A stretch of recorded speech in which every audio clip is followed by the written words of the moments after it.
Important skill is ego and arrogance. जो बढ़िया perform करते हैं उनको ऐसा लगता है मेरी परफॉर्मेंस से ही सब चल रहा है, ऐसा मेरी परफॉर्मेंस से ही सब चल रहा है। क्रिकेट टीम में 2 बैट्समैन होता जो 200 रन बनाता है और बाकी 8 लोग मिलके क्या बनाते हैं, 20 run.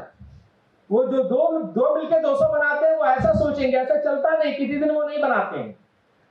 Whether at home or at office, where or in the society, wherever you go, you will understand there are few people champions, and but this does not mean that those other people who are part of the team are not required. इस वजह से कहा जाता है 80-20 principal है, parity principal.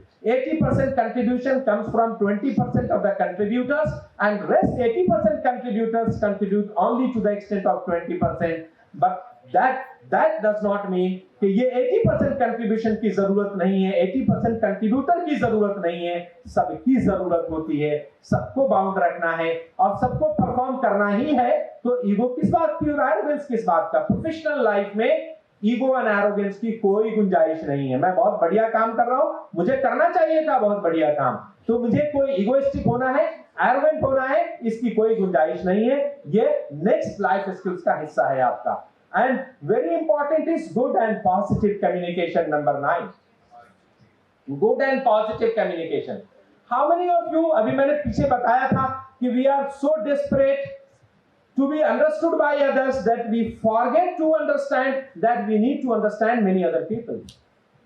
So इसका मतलब ये है कि हम हमेशा इस कोशिश में होते हैं कि लोग मुझे समझें, मैं कभी इस पे ध्यान नहीं देता कि लोगों को मैं भी समझने की कोशिश करूं। How many of you believe that communication is very important? Many of the problem in day-to-day life is because of miscommunication. Because of miscommunication. Life की बहुत सारी प्रॉब्लम्स मिसकम्युनिकेशन की वजह से होती हैं, मिसअंडरस्टैंडिंग की वजह से होती हैं। हम एक दूसरे को समझा नहीं पाते या समझ नहीं पाते, ये है ना प्रॉब्लम। और अगर आप ठीक से समझाने की कैपेबिलिटी रखते हैं, पॉजिटिव नोट पे रखते हैं, तो आपकी हर बात सुनी जाती है। और अगर आप अच्छी बातें भी ठीक से नहीं समझा पाते तो आपकी बातें नहीं सुनी जाती हैं। इस वजह से great philosopher has said that even a technically sound proposal, if not presented nicely, likely to get rejected, and a technically poor proposal, if presented nicely, likely to get accepted. Do you believe in this? Technically poor proposal, if presented nicely, likely to get accepted, and a technically sound proposal, if not presented nicely, likely to get rejected. इसकी बहुत बहुत importance है आपके और हमारे day to day life में। I will give you a quick example. Just before board exams, few school students plan that we'll go to the church for making prayer so that we should get good marks, good rank, so that we should get good admission in some good college, in some good program. So वो church चले गए prayer करने के लिए। Church का ecosystem ऐसे ही बढ़िया था, सब शांति से बैठे थे, सुन रहे थे, तालियां बजा रहे थे। तो उन्होंने सोचा कि भाई नेक्स्ट संडे हमारे 2 एग्जाम पेपर्स के बीच में आता है और उन 2 एग्जाम्स के बीच में हम शायद चर्च नहीं आ पाएंगे प्रेयर करने, वो प्रेयर भी आज ही कर लें। तो वो 2 घंटे के बजाय 4-5 घंटे प्रेयर करने लगे। One of them had a poor habit of smoking. He started smoking right in the prayer hall. क्योंकि 2 घंटे के बजाय 5 घंटा हो गया ना, टेम्पटेशन तो रोकना बहुत मुश्किल है। तो he started smoking right in the prayer hall. Have you gone to Lotus Temple? How many of you have gone to Lotus Temple? Oh, good numbers. जो नहीं गए वो भी किसी संडे Lotus Temple चले जाएं, हाँ? So, if you start shouting right in the prayer hall, what will happen? What will happen? Some volunteer will come and tell you, Shanti, huh? Shanti is the religion here, huh? So the moment he has started smoking right in the prayer hall, there were many boards in the hall. Smoking is prohibited, and he didn't follow that board, and he started smoking. A volunteer came from the admin department and said, "Can't you see that these many boards are here? Smoking is prohibited, and you are smoking right in the prayer hall. Get out from here." अच्छा, आपको बताएं कि students को get out कहने का जो privilege है वो सिर्फ टीचर के पास अवेलेबल है, बाकी कोई अब गेट आउट नहीं कह सकता बच्चे को।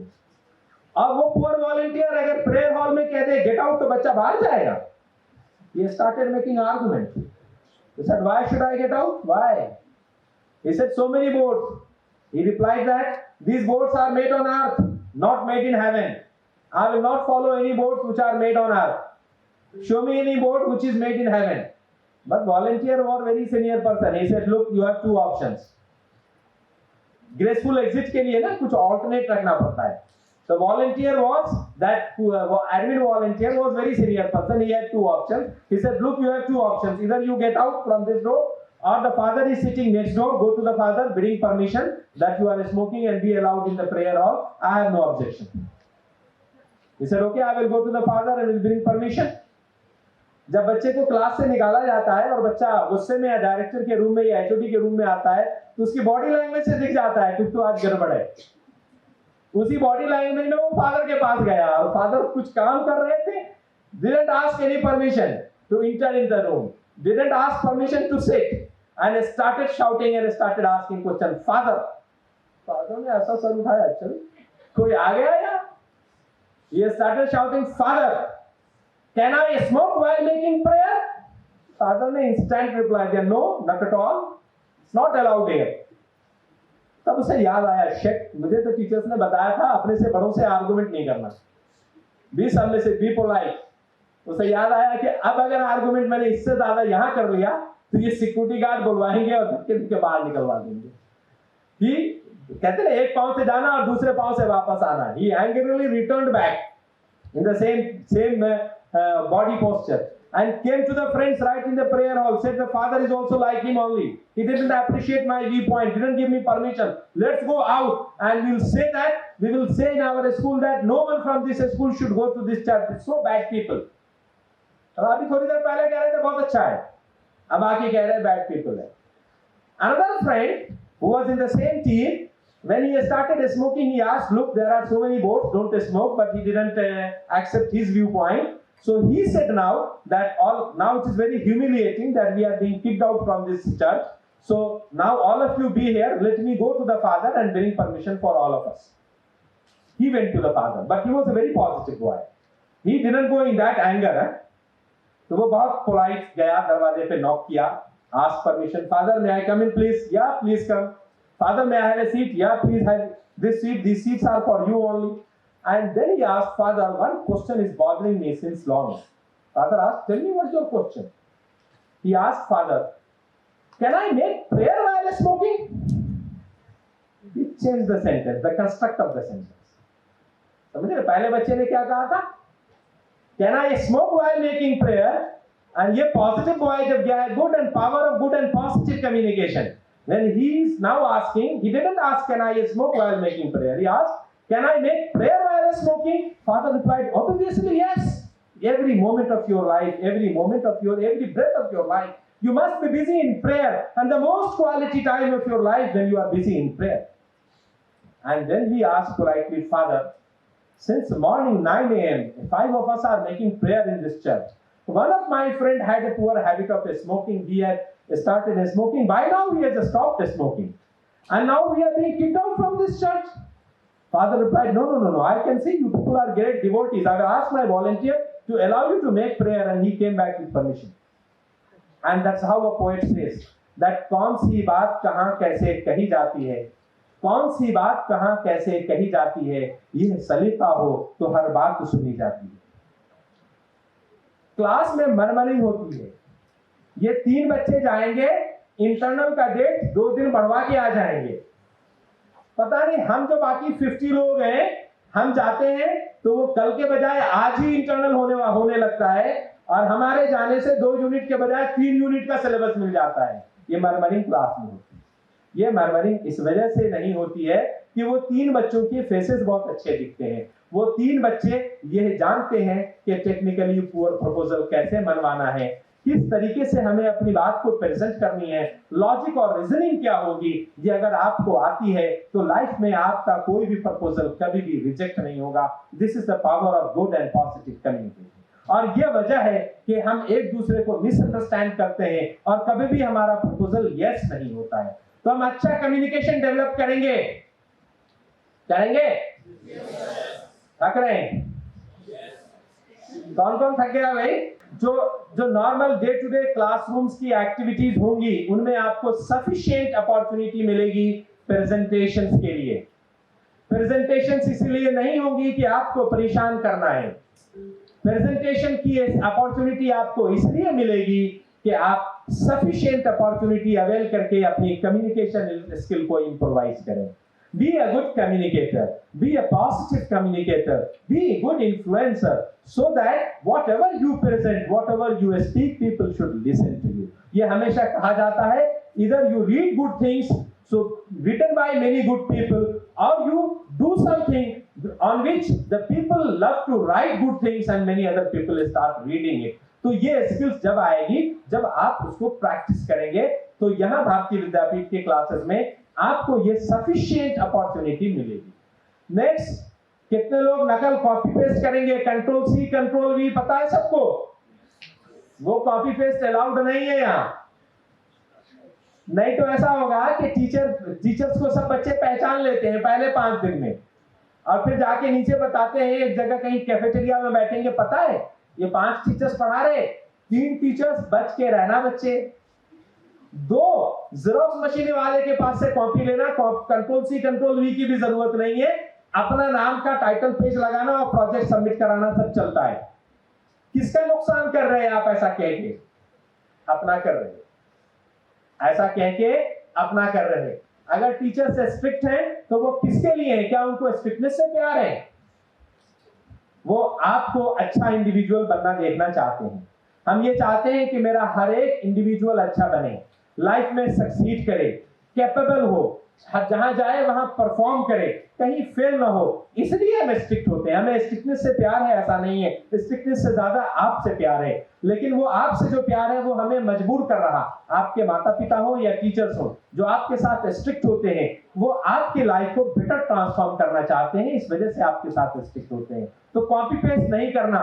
Quality job gets done at first attempt, ये क्वालिटी की परिभाषा है, सबसे पहली डेफिनेशन। ठीक है। लाइफ लॉन्ग लर्निंग, जो सिलेबस में लिखा है और जो क्लास में पढ़ाया जाएगा वो सब कुछ सफिशिएंट नहीं है। क्यों सफिशिएंट नहीं है? इस वजह से कि जो डे टू डे लाइफ है वो मैंने बताया इज एवर चेंजिंग, और अगर आप उसको सफिशिएंट समझ लेंगे तो फिर से एग्जांपल को देखिए कि वायरल का टाइम फिर से शुरू हो गया है कि एक patient little symptom of viral के साथ डॉक्टर के पास जाती है। डॉक्टर ने केस इधर उधर देखा और बताया your case is quite complicated. जो पेशेंट कुछ नहीं था, बहुत नॉर्मल सा हल्का सिम्टम था, उसको अगर डॉक्टर कह दे your case is quite complicated, patient अच्छा होके आएगा, पेशेंट और नर्वस होके आएगा, नर्वस होके आएगा। तो पेशेंट ने क्या पूछा? Why doctor, what happened to me? And then you know the reply which doctor has given, you got the disease from the chapter which I left as optional during my studies. पढ़ाई नहीं था मैंने। Life long learning इसलिए होती है कि जो आपने पढ़ा है वो सिर्फ आपका फाउंडेशन है। जो आप डे टू डे लाइफ में कभी ये मत कहना ये तो पढ़ाया नहीं, नहीं तो एग्जामिनर है, एग्जामिनर कहना सर क्या पूछ रहे हैं, ये पढ़ाया नहीं। लाइफ लॉन्ग लर्निंग का मतलब है go beyond syllabus, go beyond books, will give you sufficient opportunity in which you will be exposed related to your curriculum beyond your syllabus and beyond what the classroom teachings are. समझ रहे? ये basic skills हैं जो मैंने बात की। 5 skills की बात की मैंने आपको प्राइमरी, 1 से 6 तक जो टेक्निकल स्किल थी उसका नाम है सब्जेक्ट नॉलेज। ठीक है। जो आप डोमेन है, जिस डोमेन में आप अपने को एक्सेस करना चाहते हैं उस डोमेन की नॉलेज है। Second, I spoke about the teamwork. Third, I spoke about power of good and positive communication. Fourth, that whatever you do it in a quality way, and never ever remember control C and control V. कभी भी control C, control V को याद मत रखो, और याद है तो प्रैक्टिस मत करना। And lastly life long learning, ये मत कहना ये टीचर ने क्लास में नहीं पढ़ाया, या ये मेरे सिलेबस में नहीं लिखा था, या ये उस किताब में नहीं था जो किताब मैंने रेफर किया है, या वो हमारे स्टडी मटेरियल का जो रिपोजिटरी है वेबसाइट पे वहां नहीं था। लाइफ में change is a constant phenomena and there is only constant on this earth is change. So ever changing world के लिए आपको अपनी नॉलेज beyond books अपग्रेड करनी है। So all discussions so far is put in 3 categories: technical skills, and the rest of the 2 put together is life skills. Please understand, technical skill is at the nucleus, but only 20%. Technical skill is at the center, but only 20%. Life skill is 80%. जो आप campus में आते हैं पढ़ने, वो अपनी life skill को improvise करने आते हैं। टेक्निकल स्किल उसमें से 20% हिस्सा है, लेकिन वो न्यूक्लियस की पोजीशन पे है, बिना उसके काम नहीं चल सकता। सो thereby it implies that in technical skill of 20% you need to get distinction by having minimum 80% score, and in 80% also 80% score। तो ये बहुत ही जरूरी है कि दोनों स्किल्स पे आप ध्यान दें और कभी भी अपने को एक्सपर्ट नहीं क्लेम करें। बहुत सारे बच्चे अभी इंटर्नशिप के लिए पहले साल के बाद जाएंगे और वो पूछेंगे I am expert in photography, I am expert in C++। आप एक्सपर्ट नहीं हैं।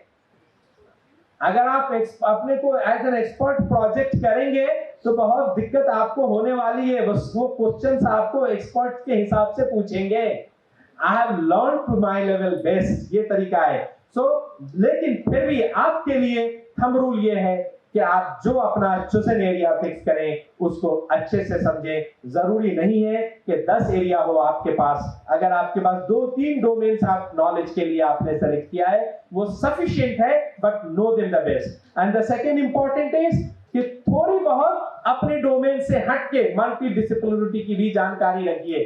कंप्यूटर साइंस वाले थोड़ी म्यूजिक आनी चाहिए और म्यूजिक वालों को थोड़ी बहुत कंप्यूटर साइंस यूज करने आनी चाहिए। ऐसा मल्टी डिसिप्लिनरी का मतलब यह है कि अपने डोमेन से बाहर भी कुछ आप पूछें। कभी पूछेगा आपका इंटरव्यूअर कि what are you doing after your classes, तो आप कहो गाने सुनता हूँ, गाने लिखता हूँ, शायरी करता हूँ, कुछ बताओ, स्पोर्ट्स बैडमिंटन खेलता हूँ, क्रिकेट खेलता हूँ। आपकी कुछ हॉबीज आपको डिफाइन करनी चाहिए, इसलिए थोड़ी मल्टी डिसिप्लिनरी भी होने की जरूरत है। We have sufficient scope for indoor and outdoor sports, as well as sufficient number of clubs, various societies which you can join and develop yourself as a multidisciplinary professional, multidisciplinary individual। आप अपने को groom कर सकते हैं। ये opportunities आपको subsequent sessions में मिलेंगी। जो कुछ भी हम पढ़ते हैं, बहुत बार हमने और आपने ये सोचते हैं ये लाइफ की प्रायोरिटीज बताई गई है, लेकिन ये हमें लाइफ में प्रैक्टिस करने के लिए नहीं, जब मैं कल नौकरी करूंगा तब। तो इसका मतलब क्या है कि आपने जो कुछ सीखा वो अपनी डे टू डे लाइफ का पार्ट नहीं बनाया। सो ये इंपॉर्टेंट है कि जो आप सीखते हैं वो आपकी पर्सनालिटी का पार्ट होना चाहिए। एंड बाकी मैंने आपको बताया कि soft skills, business skills, reading habit, newspaper पढ़ने की जरूर हैबिट डालना।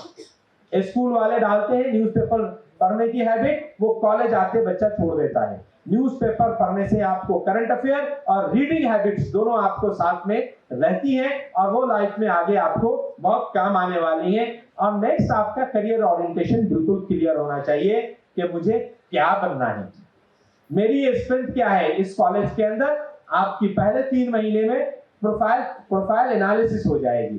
प्रोफाइल एनालिसिस से आपको टीचर्स बता देंगे कि भाई आपके लिए ये आपकी 4 स्ट्रेंथ है और आपकी ये 3 वीकनेसेस हैं। आप जो कुछ बनना चाहते हैं उससे कनेक्टेड सिर्फ एक स्ट्रेंथ आ रही है और 2 वीकनेस आ रही है। So if you wanted to pursue your objective, this implies that you need to work on your short weaknesses. You need to in fact convert your shortcomings, your deficiencies into your strength, your weaknesses into your strength, and you need to maximize your strength. ये आपको बताया जाएगा। तो पहले 3 महीने में profile analysis के वक्त आपको खुल के अपनी बातें बतानी चाहिए ताकि पता चले कि आपको किन एरियाज पे काम करने की जरूरत है। ये अगर आप अपनी प्रोफाइल एनालिसिस नहीं करते तो इसका मतलब आप करियर ओरिएंटेशन से बिल्कुल ही आप इग्नोरेंट हैं। इग्नोरेंट मत रहना।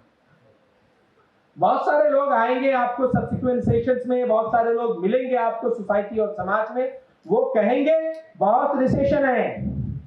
ऐसा अखबारों में आता है ना, रिसेशन है, लेकिन रिसेशन का मतलब ये नहीं है कि जॉब नहीं है। रिसेशन का मतलब ये नहीं है कि हम पढ़ाई नहीं करेंगे। रिसेशन का मतलब ये है कि एनवायरनमेंट थोड़ा चैलेंजिंग है, और जब एनवायरनमेंट चैलेंजिंग है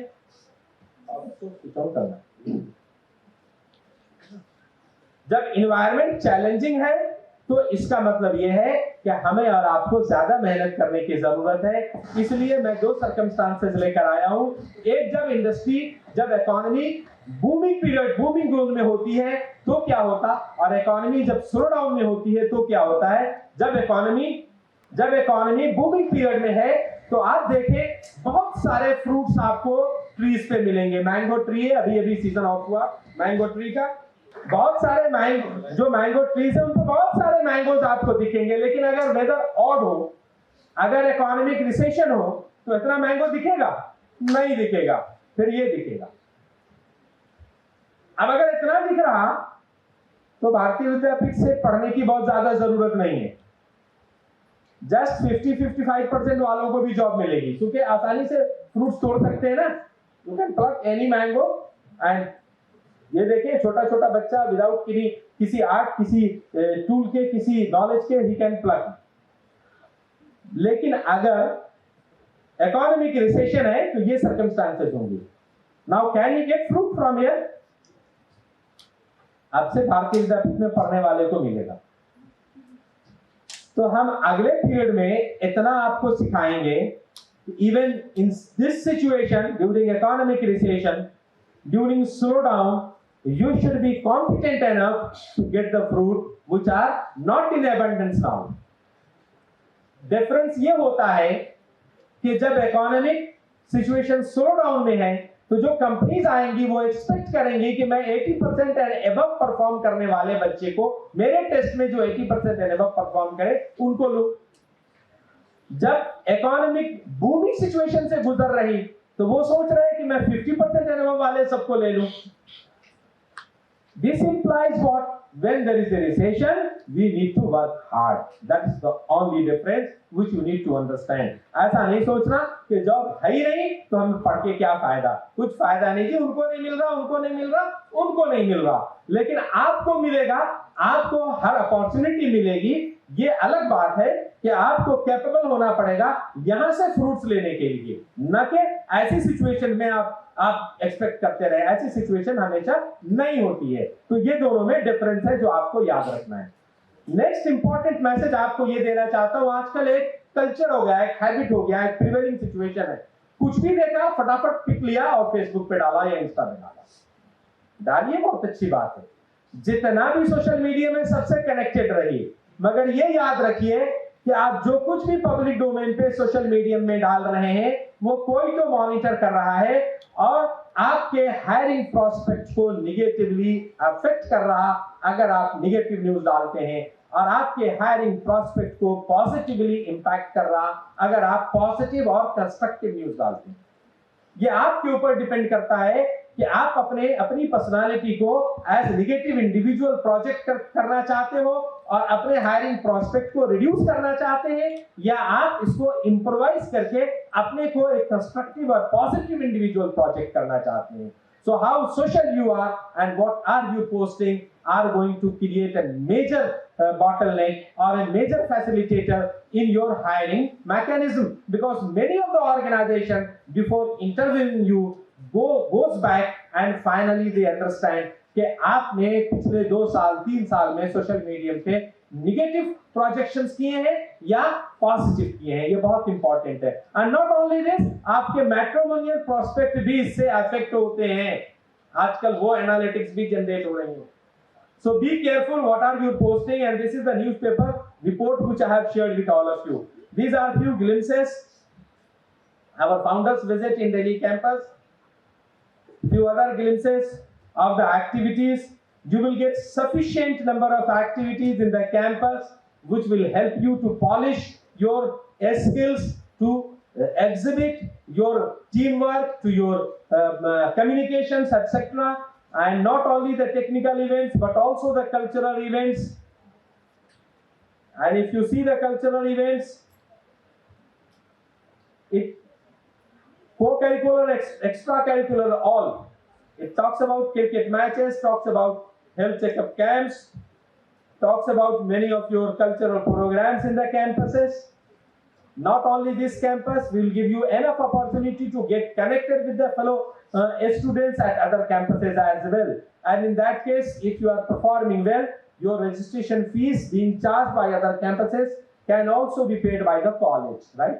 If you are part of the college team and you have performed well in the activities connected to or conducted in the college premises. Now some basic do's, some basic don'ts to be practiced while being in the college. Regular lectures will happen. मैंने आपको बताया कि knowledge के साथ साथ sufficient opportunity होगी आपको उसे प्रैक्टिस करने की। इसका मतलब ये नहीं है कि रेगुलर लेक्चर नहीं होगा, रेगुलर लेक्चर होगा, 75% अटेंडेंस भी होगी, लेकिन रेगुलर लेक्चर के साथ सफिशिएंट स्कोप मिलेगा आपको प्रोजेक्ट्स का, आपको इंक्यूबेशंस में काम करने का, ताकि जो रेगुलर लेक्चर के तहत आप ऑथेंटिक नॉलेज गेन करते हैं उसे आप प्रैक्टिस कर सकें। सो रेगुलर लेक्चर्स होंगे और हर एक लेक्चर के लिए कितना टॉपिक डिफाइंड है वो लेसन प्लान का हिस्सा है। आप वेबसाइट पे जब जाएंगे तो आपको वेबसाइट पे ये मिलेगा कि लेक्चर नंबर 2 में ये पढ़ाया जाएगा, लेक्चर नंबर 10 में ये पढ़ाया जाएगा, लेक्चर नंबर 20 में ये पढ़ाया जाएगा। जो पढ़ाया जाएगा उसके सारे मटेरियल वेबसाइट पे मिलेंगे। कोर्स मटेरियल का टैब है for all programmes, for all the semesters and for all the subject. जो आपको पीपीटीज वहां मिलेंगी, आपको सारे असाइनमेंट्स वहां मिलेंगे, आपको सारे क्वेश्चन पेपर वहां मिलेंगे और किसी भी ऐसी चीज के लिए आपको इधर उधर भागने की जरूरत नहीं है। मेरा सजेशन आपको ये है कि आप वहां जाएं, वहां से पीपीटीज डाउनलोड करें, उनको एक जगह कंपाइल करें, प्रिंट आउट निकालें, स्पाइरल बाइंड करें, क्लासरूम में एडवांस स्टडी करके लेसन प्लान चेक करके कि मेरे लेक्चर नंबर 4 अटेंड करने जा रहा हूं, लेक्चर नंबर 4 में कौन कौन सी स्लाइड्स पढ़ाई जाएंगी, क्या क्या कॉन्सेप्ट पढ़ाया जाएगा, मैं पढ़ के जाऊं, उसे अंडरलाइन कर लूं कॉन्सेप्ट्स को और क्लासरूम से बाहर तब निकलूं जब मुझे ये पता चले कि जो कॉन्सेप्ट्स मैंने अंडरलाइन किए थे, जो डिफिकल्टी मैंने अंडरलाइन की थी वो सब क्लियर हो गई है, कोई डाउट नहीं बचा, तो ही मैं क्लासरूम से निकलूं। और अगर फिर भी ऐसा हो गया तो उसी दिन आपके पास 4 से 5 1 घंटा मिलता है ट्यूटोरियल का, जिसको आप ट्यूटोरियल कह सकते हो, जिसको आप कोचिंग कह सकते हो, जिसको आप ट्यूशन कह सकते हो, जिसे आप डाउट सेशन कह सकते हो। आप उसी दिन अपने कंसर्न टीचर के पास जाएं और बताएं ये 2 कॉन्सेप्ट मैम जो आपने क्लास में पढ़ाया था वो मुझे नहीं समझ में आया, मुझे आज ही बता दीजिए, so that when you are going out of college on that particular day you are clear about the concepts which were taught on that particular day, ताकि आपके पास कोई बैकलॉग न बचे। ये सबसे पहला उसूल है। Invited talks, expert lectures, seminars, ऐसे आपकी कॉर्पोरेट ग्रूमिंग और आपके प्रोफेशनल स्किल्स को पॉलिश करने के लिए वेडनेसडे और सैटरडे होगा। वेडनेसडे भी फुल डे है, सैटरडे भी फुल डे है। नॉर्मल टाइमिंग कॉलेज की 9 to 5 है, कॉलेज खुलता है 8:45 से और कॉलेज खुला रहता है 5:15 तक। इसका मतलब है कि अगर आपका सेशन, आपका टाइम टेबल पे लेक्चर 9 से 3 है या 9 से 4 है या 10 से 4 है, तो ये आपको डिसाइड करना है कि 10 से 4 होने के बावजूद भी मैं 9 बजे कॉलेज पहुंच सकता हूं। अगर 9 बजे लेक्चर है और आप 9:10 आ रहे तो आप सिर्फ 10 मिनट लेट नहीं है। कॉलेज का टाइम था 50 मिनट्स प्रायर रिपोर्टिंग, मींस 8:45 की रिपोर्टिंग थी और आप 9:10 पे आ रहे तो आप 25 मिनट्स लेट हैं। जब तक आप 9 बजे तक आएंगे कोई आपसे नहीं पूछेगा कि आप 15 मिनट लेट क्यों आए हैं। 9:01, 2 मिनट, 3 मिनट पे आप क्लास में एंटर करते हैं तो शुरू में आपको क्लास में एंटर करने दिया जाएगा, लेकिन आपको अटेंडेंस उस दिन की नहीं मिलेगी। लेकिन अगर ये कंटिन्यूअस हैबिट है तो शायद आपको क्लास में एंट्री से भी मना कर दिया जाए। 9:02 क्लास में एंटर कर रहे तो आप ये नहीं कहेंगे मैम सिर्फ 2 मिनट लेट हूँ, आप 17 मिनट लेट हैं। 8:45 कॉलेज की रिपोर्टिंग टाइम थी, 15 मिनट पहले ही आपको टाइम दिया गया, इसका ध्यान रखिए। कोर्स मटेरियल वेबसाइट पे मैंने बताया अवेलेबल है, टीचर्स आपको बताएंगे, आप वेबसाइट पे जाएंगे, कोर्स मटेरियल का टैब है, शॉर्टकट क्विक लिंक्स में भी आप जाएंगे तो आपको मिलेगा। कंटिन्यूअस असेसमेंट आपके पढ़ाई लिखाई का हिस्सा है, स्कूलों में भी हुआ होगा। 40% सभी थ्योरी और प्रैक्टिकल में आपके इंटरनल्स हैं, 60% एक्सटर्नल्स हैं। तो 40% जो इंटरनल है वो कंटिन्यूअस असेसमेंट के तहत दिया जाएगा। उसमें कुछ शेड्यूल टेस्ट होंगे, कुछ क्लास टेस्ट होंगे शेड्यूल। ये सब शेड्यूल आपको वेबसाइट पे जब आप कोर्स मटेरियल के टाइम में जाएंगे तो आपको दिखेगा। और साथ में कुछ सरप्राइज क्लास टेस्ट होंगे, वो इस बात को रिकन्फर्म करने के लिए होता है कि आपको बताया गया है कि सरप्राइज है, but are you serious enough and are you really coming to the class and coming prepared enough so that if today you came here to attend a class and immediately teacher declared that 15 minutes you will have a surprise test. Are you prepared enough? So आपको हर दिन prepare रखा जाए, इसकी वजह से surprise test भी होगा, लेकिन अनाउंस्ड इन एडवांस है। कौन से दिन होगा, कौन से लेक्चर में होगा, ये कंसर्न टीचर डिसाइड करेंगे, ठीक है। And all these components put together will constitute your 40% assessment of internal. 60% external exams होंगे जो सेमेस्टर एंड पे यूनिवर्सिटी लेगी, जिसका शेड्यूल ऑलमोस्ट 15 दिन पहले आपको मिलेगा। लेकिन आप ये याद रखने की कोशिश करें कि ऑलमोस्ट 15 से 16 हफ्ते का सेमेस्टर होता है, और 16 हफ्ते के सेमेस्टर का मतलब ये है कि 20वें हफ्ते 20th वीक से आपका एक्सटर्नल एग्जाम एंड सेमेस्टर शुरू हो, ठीक है। कोई डिसरप्शन, जैसे कोविड का डिसरप्शन था वैसा ना हो गया। तो साथ में प्रोजेक्ट डेवलपमेंट और इंक्यूबेशन की सफिशिएंट आपको एक्सपोजर होगा। आपको खुद डिसाइड करना है कि मुझे किस तरह के करियर ओरिएंटेशन में इंटरेस्ट है और मुझे किस तरह का प्रोजेक्ट और किस तरह के इंक्यूबेशन से जुड़ने की जरूरत है। उन टीचर इंचार्जेस के पास जाके आप अपना नाम लिखाएंगे। शाइनेस को हटाना है।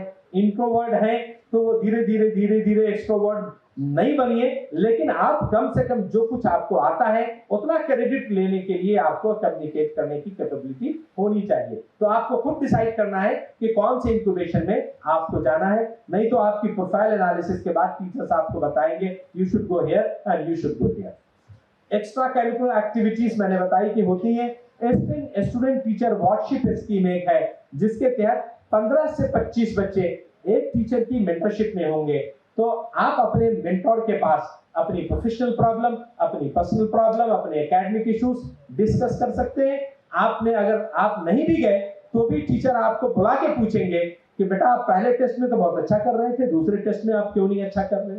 तो आपका काम है you be proactive, go to your teacher mentor and tell कि मेरी ये स्ट्रेंथ है, ये वीकनेस है और मैं ये कुछ नहीं कोप अप कर पा रहा हूं। Can you help me, can you guide me, can you facilitate me so that I can overcome with this shortcomings and with this problems. ये इंक्यूबेशंस हैं जो जर्नलिज्म के बच्चे हैं उनके लिए। भारतीय न्यूज इलेक्ट्रॉनिक मीडियम है। आप में से बहुत सारे लोग जो कॉलेज आए हैं उन्होंने देखा होगा। तो जो लोग इलेक्ट्रॉनिक मीडियम में जाना चाहते हैं वो भारतीय न्यूज की टीम ज्वाइन कर सकते हैं। Then there is second initiative, second incubation, that is भारतीय टाइम्स। ये वीकली न्यूज डाइजेस्ट आता है। जो लोग प्रिंट मीडियम में जाना चाहते हैं वो भारतीय टाइम्स ज्वाइन कर सकते हैं। जो रेडियो डोमेन में जाना चाहते हैं वो रेडियो भारती ज्वाइन कर सकते हैं। और जो कंप्यूटर साइंस के बच्चे हैं वो यहाँ लिखा नहीं है, एक सॉफ्टवेयर डेवलपमेंट की, हमारे यहाँ software development and consultancy division है जो इंक्यूबेशन फुल फ्लेज चलता है, जहां running live project software development के चलते हैं। इन हाउस एंड आउटसाइड के सारे प्रोजेक्ट्स वहीं डेवलप होते हैं। आप अपने टीचर्स को बात करेंगे, डॉक्टर सुनील उसके इंचार्ज हैं, तो उनको बात करेंगे तो वो आपको बताएंगे कि आपकी टेक्नोलॉजी के हिसाब से जो आपको टेक्नोलॉजी आती है उसमें कौन से प्रोजेक्ट चल रहे हैं और नई टेक्नोलॉजी पे कौन से प्रोजेक्ट चल रहे हैं जिनको आप ज्वाइन कर सकते हैं। इसके अलावा हमारे पास कुछ पब्लिकेशन से रिलेटेड इंक्यूबेशंस हैं। जैसे हमारा एक जर्नल है, इंटरनेशनल जर्नल है जो सिंगापुर से पब्लिश होता है। वर्ल्ड का सबसे बड़ा पब्लिशर स्प्रिंगर नेचर पब्लिश करता है। आप में से कुछ अभी कल परसों के सेशंस में आपको बताया जाएगा कि आप प्रोजेक्ट्स और पेटेंट्स पे कैसे काम कर सकते हैं। आप में से जो जिन बच्चों की कंटेंट राइटिंग अच्छी है, किसी बच्चे की इनोवेशन अच्छा है, किसी की क्रिएटिविटी अच्छी है, ऐसे इंटरडिसिप्लिनरी टीम मिलके आप कुछ काम करते हैं तो वहां पब्लिश हो सकता है, पेटेंट कराया जा सकता है। पेटेंट कराने का सारा एक्सपेंडिचर कॉलेज फंड करता है। तो इससे आप इंटरनेशनल लेवल पे अपने सीवी में एक एडिशनल एडवांटेज क्रिएट कर सकते हैं, एडिशनल वैल्यू एडिशन क्रिएट कर सकते हैं, ताकि जो पीयर्स होंगे वो ज्यादातर चीजें सब करके आएंगे। अगर आप अपने सीवी को थोड़ा कटिंग एज एडवांटेज जैसा बना सकते हैं, थोड़ा एक इनोवेशन कुछ लाके एक नया कुछ ऐड कर सकते हैं, that will be a kind of such leading point or that will be a kind of such advantageous point which will differentiate you from peers in your lot। तो वो जो आपको एक एडवांटेज मिलेगा वो आपको बेटर पोजीशन के लिए अच्छा मिलेगा, तो आप उसे ज्वाइन कर सकते हैं। एक इंटरनेशनल जर्नल है, एक इंटरनेशनल कॉन्फ्रेंस है जो IEEE explore web of science and Scopus publish करता है, और एक हमने इंटरडिसिप्लिनरी रिसर्च सेंटर खोल रखा है जिसके अंदर आप कुछ भी सोच सकते हैं, कोई भी क्रिएटिव इनोवेटिव प्रोजेक्ट अगर आप सोच सकते हैं, that can well fit into that interdisciplinary project. Doctor Rakhi और डॉक्टर रितिका उनकी इंचार्ज है, उनसे बात कीजिए और देखिए कि आप अपने टाइम को, जो पढ़ने लिखने के आपके 6 से 7 घंटे के लेक्चर्स हैं, उसके अलावा अपने टाइम को इन सारे इंक्यूबेशंस में कैसे इन्वॉल्व करके और बेटर अपने सीवीज को बेटर कर सकते हैं, अपनी स्किल्स को इंप्रोवाइज कर सकते हैं, अपने आप को बेटर रेडी प्रोफेशनल आप प्रोजेक्ट कर सकते हैं। कैसे आप कर सकते हैं, ये आपके ऊपर डिपेंड करता है कि कितना आप अवेल करेंगे। इंटरनल एक्सटर्नल का ब्रेकअप मैंने आपको बताया 40-60 हो गया है। जो सीनियर बैचेस थे उसमें 25-75 था। अब आपके बैच से 40-60 हर एक बच्चे के लिए इर्रिस्पेक्टिव ऑफ थ्योरी और प्रैक्टिकल सब होगा। जो क्राइटेरिया वो नोटिस बोर्ड पे मिलेगा, आगे आपको डीन एकेडमिक्स और बाकी एग्जामिनेशन के लोग समझाएंगे और slowly you will come to understand that every activity which you do in the campus gets some or other weightage somewhere, so that कि आपको उस एक्टिविटी से सिर्फ एक लर्निंग स्किल पॉलिश की अपॉर्चुनिटी न रहे, बल्कि वो कहीं ना कहीं आपके मार्कशीट पे भी रिफ्लेक्ट करे कि आपने कुछ एडिशनल किया है। कोई मिसकॉन्सेप्शन मत रखना। ऐसा कुछ सीनियर्स बताएं कि कोई बात नहीं, नंबर कम हो जाएंगे तो लास्ट में नंबर मॉडरेट करके अच्छे करके कॉलेज भेज देगा, या आपका पीएस बाकी कॉलेज से आपको बताए नंबर भेज देगा कॉलेज।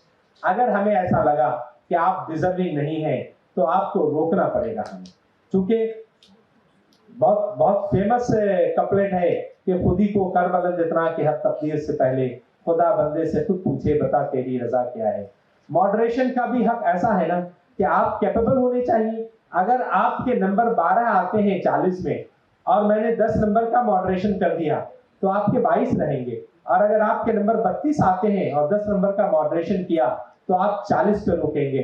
तो आप 32 वाला बनना चाहोगे, 32 वाला बनना चाहोगे, या 12 वाला बनना चाहोगे, ये आपको खुद डिसाइड करना है। तो ऐसा कोई मिसकॉन्सेप्शन मत रखना कि नंबर कुछ मैटर नहीं करता। ऑफ कोर्स स्किल बहुत मैटर करता है, जो आपकी नॉलेज और कैपेबिलिटी होगी वो बहुत मैटर करता है, लेकिन 70% नंबर आना भी जरूरी है हर कंपोनेंट में। तो इसका ध्यान रखना और ठीक से अपनी राइटिंग स्किल्स को भी सुधारना और as best as possible improvise करना।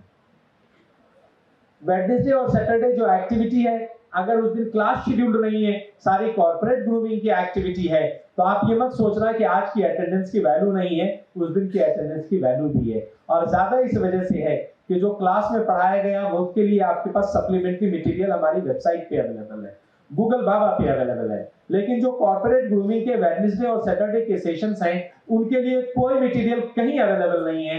वो जो आप इंस्टेंटली परफॉर्म करेंगे, उस सिचुएशन में अपने को एक्सपोज करेंगे, वही आपको सिखाएगा कि आपको कैसा प्रोफेशनल बनना है। तो अटेंडेंस मस्ट होती है। अटेंडेंस के बारे में हम थोड़े सख्त होते हैं।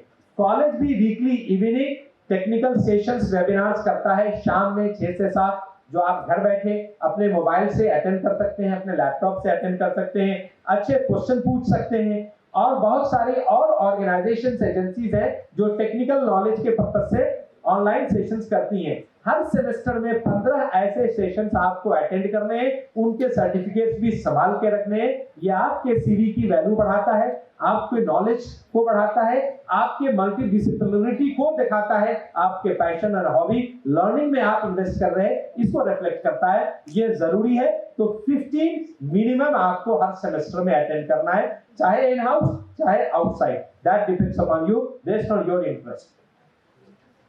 और अगर 15 से ज्यादा कर रहे हैं तो you qualify for some bonus marks. And performance is the only criteria. आप सोचोगे मैं सिर्फ good morning good morning good morning हर दिन कहेंगे तो मुझे नंबर ज्यादा मिलेगा, ऐसा नहीं होगा। 100% ट्रांसपेरेंसी मेंटेन होती है बच्चे। जो आंसर शीट आप लिखेंगे, आज तक जो आपने इससे पहले आंसर शीट आप लिखी गई होगी, वो कॉलेज में रिटेन कर लेते हैं आपको दिखाने के बाद।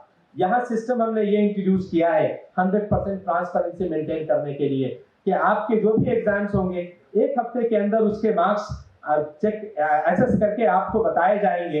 अवार्ड लिस्ट हमारे पास होगी जिस पे आप साइन करेंगे, और जो आपकी आंसर स्क्रिप्ट है वो वापस आपको दे दी जाएगी। तो आप अपनी आंसर शीट, आप अपने प्रोजेक्ट अपने पास रखिए। एसेस करने के बाद जो नंबर आपके मिले हैं वो कॉलेज में होगा, उसी के बेसिस पे सेमेस्टर एंड में कॉलेज नंबर आपको देगा।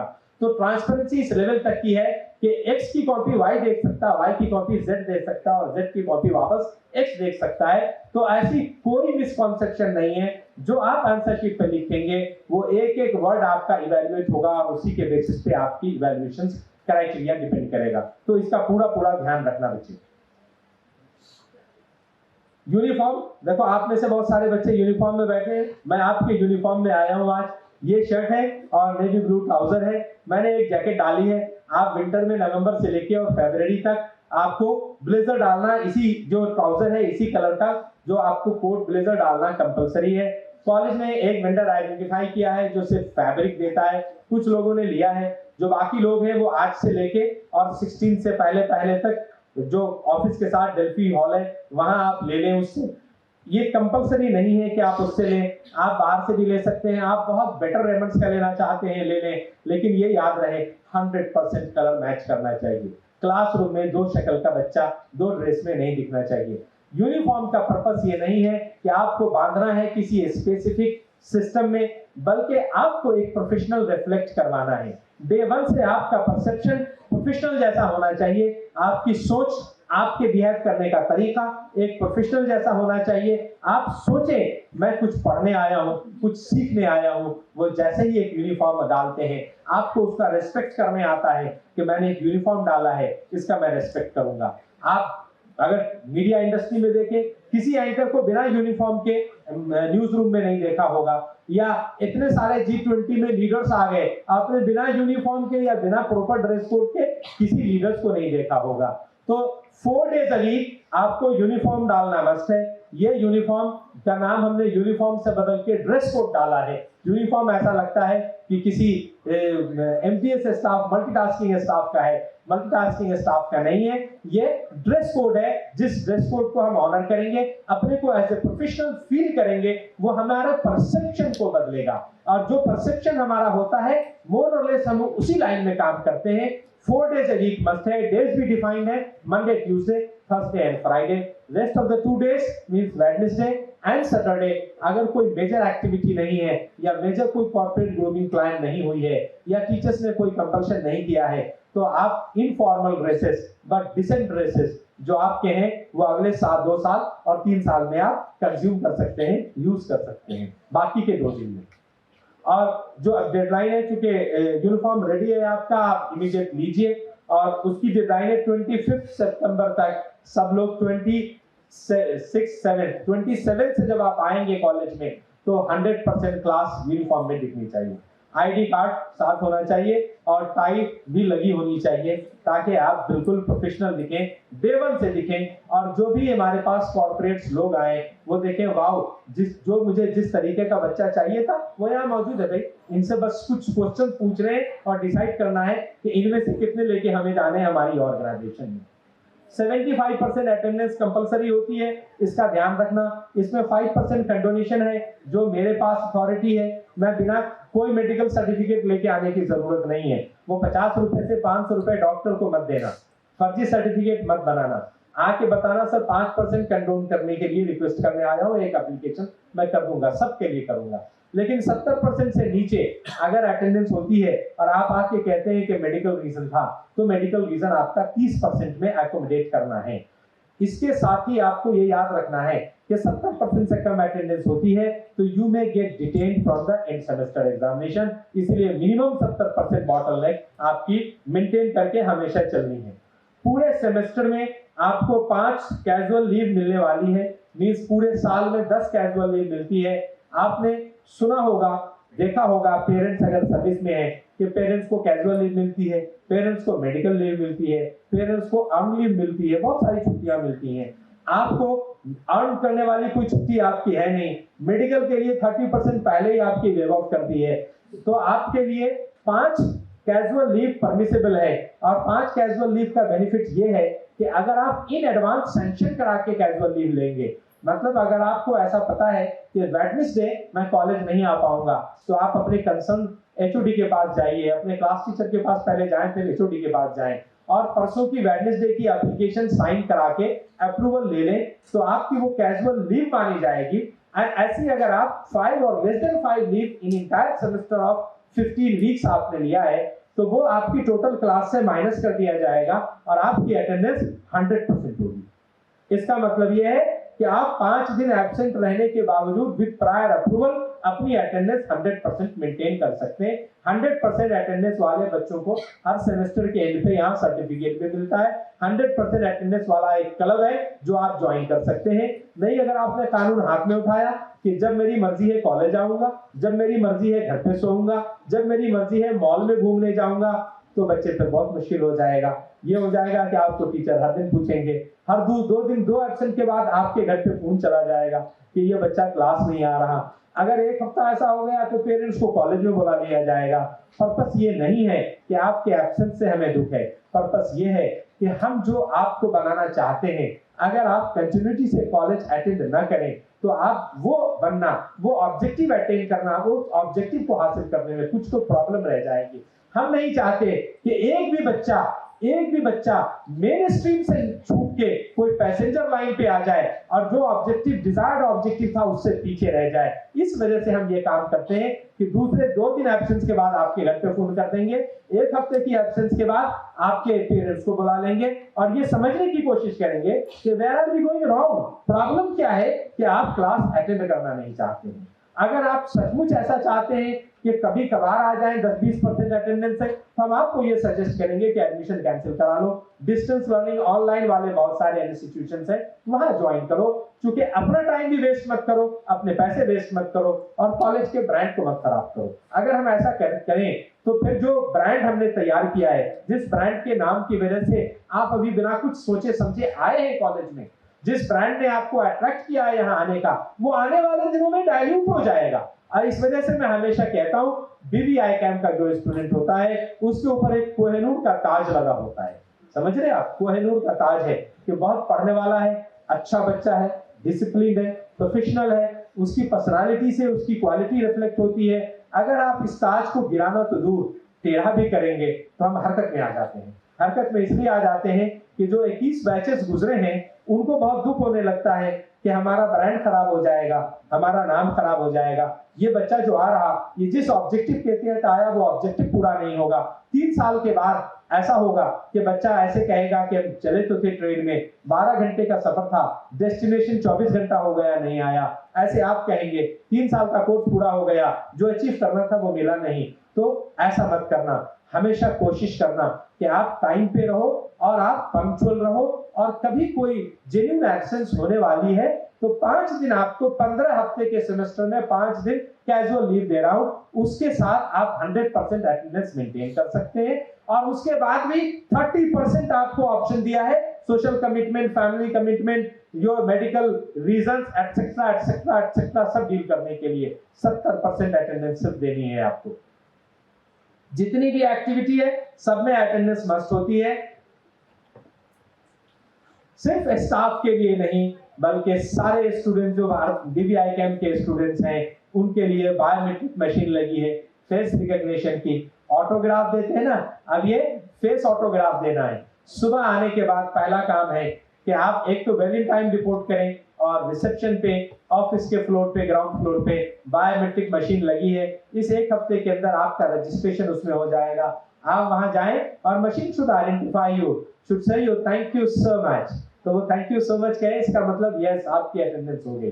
और शाम में जाने से पहले जब आप वापस कॉलेज से जा रहे हो उस बायोमेट्रिक पे लॉग आउट दीजिए अपना, वापस उनको अपनी प्रेजेंस रिकॉग्नाइज कराइए। ये मेरी अटेंडेंस है एज ए डायरेक्टर, मैं कभी भी किसी भी बच्चे की अटेंडेंस के लिए रजिस्टर मंगवा के नहीं देखूंगा कि बच्चा कॉलेज आज आया, कितने बजे आया, कितने बजे गया। वो जो बायोमेट्रिक अटेंडेंस है उससे ये पता चलेगा कि कौन से दिन बच्चा कितने बजे कॉलेज आया था और कितने बजे कॉलेज से गया। Any parent can just give a call at the reception and ask the front officer कि आज मेरा बच्चा स्वयं सो नाम है, कितने बजे कॉलेज आया था और कितने बजे कॉलेज से निकला है। तो वो आपकी एक बेस अटेंडेंस है। और जो कंप्यूटर साइंस के लोग हैं वो फ्लैग रजिस्टर समझते हैं कि अगर ये फ्लैग रजिस्टर आपने सेट नहीं किया, ये अटेंडेंस नहीं दी, तो जो आपने पूरे दिन भर अटेंडेंस टीचर्स की क्लास में पीरियड बाय पीरियड लगाई है, that attendance has no meaning. तो ये अटेंडेंस आपको देनी है। ये बहुत सिंपल है। मैं हमेशा ऐसा कहता हूं कि थोड़ा सख्त academic atmosphere, discipline disciplined academic atmosphere बहुत जरूरी होता है। मैंने 4 साल कॉर्पोरेट में काम किया है। मेरे बहुत सारे friends, at least 200 plus friends corporate में काम करते हैं। कॉर्पोरेट जो इन्वायरमेंट इकोसिस्टम जनरेट करता है, एग्जैक्टली हमने उस इकोसिस्टम को रेप्लिकेट करने की कोशिश की है, ताकि जो 60 टाइम्स प्रोडक्टिविटी की बात इन 21st सेंचुरी जो एक्सपेक्टेशन है वो पूरी हो सके। और एग्जैक्टली ऐसा है कि जैसे लड़कियों की शादी से पहले 1-2 साल पहले से पेरेंट्स, खासकर मदर, कहने लगती है ये सीखो, ये सीखो, ये सीखो, ये सीखो। एग्जैक्टली आप यहाँ के बाद कॉर्पोरेट जाएंगे, हम वही काम कर रहे, आपको कह रहे हैं ये सीख लो बेटा, ये सीख लो बेटा, ये सीख लो बेटा। बिना बताए एब्सेंट नहीं रहना, बिना छुट्टी लिए छुट्टी पे नहीं जाना।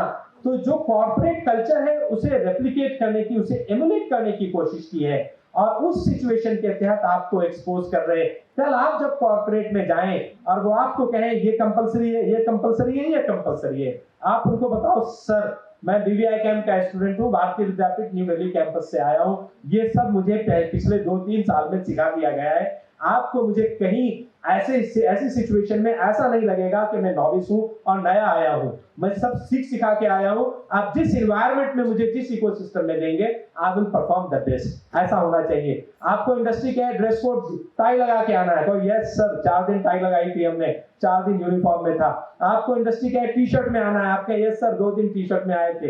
कॉलेज एक टी शर्ट देगा आपको जो सैटरडे यूज करने के लिए आप यूज करेंगे कॉलेज के ब्रांड के साथ। तो whatever ecosystem industry wants you to follow, you will be in a better equipped position to follow them once we expose you to that environment. ये बेसिक पर्पस है। Purpose ये नहीं है कि मुझे उस यूनिफॉर्म से कोई बहुत प्यार है, पर्पस ये है कि आप एक डिसिप्लिन में रहें, आप एक अच्छे प्रोफेशनल बनकर जाएं और जब इंडस्ट्री में जाएं और इंडस्ट्री के लोग आपको एक्सपोज करें तो आप कहें ये सब मैं सीख कर आया हूं। ये पर्पस है, इस वजह से हम आपको ऐसे एनवायरनमेंट में एक्सपोज करने की कोशिश कर रहे हैं।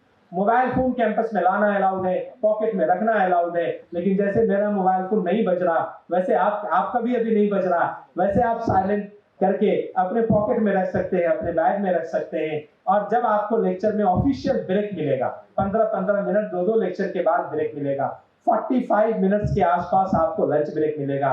You are all most welcome to use your mobile phone. और कभी ऐसा भी होगा कि टीचर्स आपको बताएंगे कि आपको अपना मोबाइल फोन यूज करके ये असाइनमेंट करना है, तब आप यूज कर सकते हैं। लेकिन इसके अलावा अगर लेक्चर चल रहा और आप फोन उठा के ऐसे बात करेंगे और फोन पे एंगेज रहेंगे, then probably you will be facing a very difficult situation. We will impound your mobile phone and we will impose a fine of 500 rupees and we will give you mobile phone after the semester is over. इतनी सारी difficulty है। अब पूरे semester से mobile phone मैं pocket में रख के घूमूंगा, अब मैं ही सुनूंगा किसका फोन आता है आपके मोबाइल फोन पे, और आपको परमिशन दे दूंगा कि रिसेप्शन पे जाओ, वहां आपका फोन आएगा इनकमिंग, और आपको आउटगोइंग पेरेंट्स को करना है तो वहां से फोन करना है कॉलेज से, या किसी टीचर से फोन बॉरो करके फोन करना, आपका फोन इंपाउंड हो जाएगा बेटा। तो ये काम मत करना कि जो लेक्चर है, जो लेबोरेटरी आवर्स है, वहां मोबाइल फोन यूज नहीं करेंगे। और नहीं तो फिर मैं हमेशा कहता हूं कि अगर इन डिसिप्लिन को आप फॉलो नहीं करेंगे तो बहुत मुश्किल है। 4 पंक्तियां हैं कि जो चाहते हो चिरागों को हम सफर रखना, ये हमारे लाइफ का कॉन्ट्रैक्ट है ना। 3 साल 2 साल आप हमारे साथ हैं, अच्छे इंडिविजुअल की तरह। आप चाहते हैं बिल्कुल बढ़िया एक्सपीरियंस हो, मेस्मराइजिंग एक्सपीरियंस हो, आप कुछ अच्छा सीखें, तो इसके पीछे जो कुछ डिसिप्लिनरी रूल्स हैं, जैसे G20 हुआ तो दिल्ली में कहा भाई इस इलाके में आप नहीं आना, ये सब बंद है। कॉमनवेल्थ गेम हुआ तो कहा ये लेन में आप नहीं जाएंगे, नहीं तो 2000 रुपीस का फाइन है। ये सब इसलिए नहीं कि आपके फाइन से किसी को बहुत ज्यादा प्यार है, ऐसा कॉलेज में कुछ डिसिप्लिन बनाया है, उस डिसिप्लिन पे नजर रखिए। और नहीं तो वो डिसिप्लिन जैसे ब्रेक करेंगे कोई तो पनिशमेंट आपको मिल जाएगी, और जब पनिशमेंट मिल जाएगी तो आप रोते जाएंगे पनिश हो गया, पनिश हो गया, पनिश हो गया। तो 4 पंक्तियां हैं, उनको याद रखिए कि जो चाहते हो चिरागों को हम सफर रखना, जरा हवा के इरादों पे भी नजर रखना। अब उजड़ गए हो तो ये शिकायतें कैसी, कहा था किसने कि तूफान की इज्जत पे रहना, तो तूफान की इज्जत पे नहीं रहना है। सारे डिसिप्लिन ठीक से फॉलो करना है और बेस्ट स्टूडेंट बन के निकलना है with mesmerising experiences as a proud student of Bharati Vidyapeeth. 5 चीजें बता दिए मैंने। कुछ आप कंट्रीब्यूट कर सकते हैं कॉलेज को, contribute not in terms of money, contribute in terms of library में किताबें आपको ऐसी दिखें कि कम है तो आप रिक्विजिशन रजिस्टर है उसमें किताब लिख सकते हैं। आपको आपके पास कोई अच्छा सजेशन है, आप इमीडिएटली बिना किसी अपॉइंटमेंट के मेरे पास आ सकते हैं और मुझे बता सकते हैं सर ये 3 अच्छा सजेशन मुझे समझ में आ रहा था, I thought I should go and tell you. तो इस तरीके का आप कंट्रीब्यूशन कॉलेज में कर सकते हैं और आपको डायरेक्टर से मिलने के लिए किसी अपॉइंटमेंट की जरूरत नहीं है। Any time when you are free not missing your class you can come to me provided I am on the seat. And बहुत सिंपल अप्रोच है कि या तो आप आए और आप हमें कन्विंस करें, अपने टीचर्स को कन्विंस करें to change the process which we have announced, or otherwise you get convinced and follow the process which we have announced. So either you convince us or get convinced. This is the only simple way of being here. Be passionate. 5 D's are very important: determination, dedication, direction, discipline and deadline. बहुत बार ऐसा होता है कि deadline खत्म हो जाती है, teachers आपको, जैसे कल की डेडलाइन थी, वो परसों की डेडलाइन थी किसकी, गूगल फॉर्म पे अपनी डिटेल देने की आईडी कार्ड के लिए। बहुत सारे बच्चों ने दिया नहीं, उनको आईडी कार्ड आज नहीं मिला, अब वो आज देंगे तो आईडी कार्ड कल मिलेगा। लेकिन आगे का उसूल ऐसा होगा कि अगर किसी वजह से कोई डेडलाइन आप फॉलो नहीं कर पा रहे तो डेडलाइन के फिनिश होने से पहले आप कंसर्न टीचर के पास जाइए और बताइए, मैम सर आज शाम की डेडलाइन है या कल शाम की डेडलाइन है और मैं 1 दिन पहले आया हूं, मुझे 2 दिन एक्सटेंड कर दीजिए चूंकि मैं कॉपी पेस्ट नहीं करूंगा। समझ रहे आप, कॉपी पेस्ट नहीं करेंगे तो we will happily, if not 2 days, will happily give you 1 day extension. लेकिन डेडलाइन खत्म हो गई, टीचर आपको ढूंढ के बुला रहे हैं, हाँ बच्चे आपने जमा नहीं किया, आपने कार्ड वो गूगल फॉर्म नहीं भरा, और फिर आप आ रहे नहीं मैं सो रहा था मुझे दिखा नहीं और कल तक की मुझे डेडलाइन दीजिए, तो डेडलाइन एक्सटेंड नहीं होगी। इसका मतलब once you have not approached in advance before completion of the deadline and then approaching after the deadline is over, this implies it is considered as indiscipline. ये इनडिसिप्लिन के part मत बनना, हमेशा deadline के खत्म होने से पहले आना, ये इंपॉर्टेंट है। और इम्पॉसिबल लाइफ में कुछ नहीं है।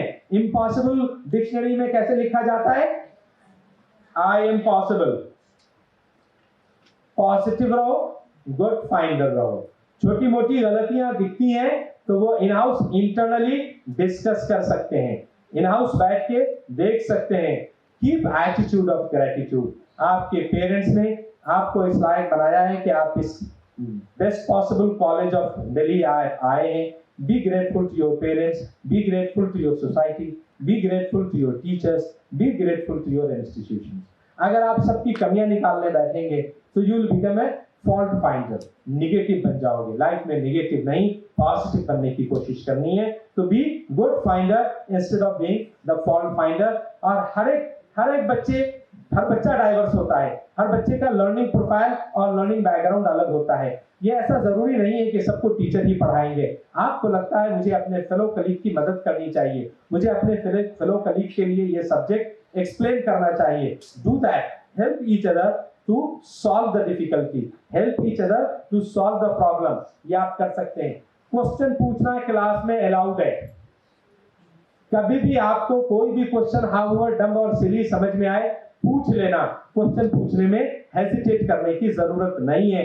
और फाइनली ये याद रखना कि ये जो कुछ डिसिप्लिन के रूल्स हैं, आपको जो फॉर्म्स मिला उसके पीछे इंपॉर्टेंट रूल्स एंड रेगुलेशन भी मिला है। इनमें 2 बार ही breach of discipline maximum allowed हो सकता है। 2 बार जैसे ही पूरा हो गया आप प्लेसमेंट प्रोसेस से डिबार हो जाते हैं। सो बीओडी का मतलब है 2 breach of discipline maximum allowed है इन द वर्स्ट केस, जाने अनजाने में। 2 बार के बाद तीसरी बार होगा, आप कहेंगे एक बार और छोड़ दीजिए, ये नहीं होगा। Third time automatically you stand debarred from the entire summer placement, internship and final placement.